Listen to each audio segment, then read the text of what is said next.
So మనం చూసినప్పుడు వివాహాన్ని, కుటుంబాన్ని త్రియేక దేవుని కళ్ళద్దాల్లోంచి భిన్నత్వం కనపడుతుంది, అదే సమయంలో సమానత్వము కనపడుతోంది. తండ్రి కుమారుడితో సమానం. ఫిలిప్పు నన్ను చూస్తే తండ్రిని చూసినట్టే అన్నాడు ఆయన. కానీ తండ్రికి ఈయన మొరపెట్టగలడు. ఈయన వెళ్ళి వేరొక ఆదరణకర్తను, పరిశుద్ధాత్మను పంపిస్తానన్నాడు. ఆయన వేరొక వ్యక్తి,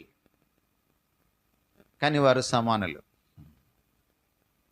అలాగే భార్యాభర్తలు సమానులు, కానీ వాళ్ళ పాత్రలు వేరు.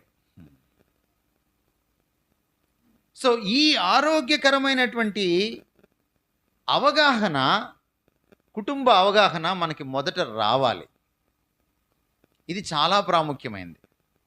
భారతీయులుగా మనం ఏం చేస్తామంటే సాధారణంగా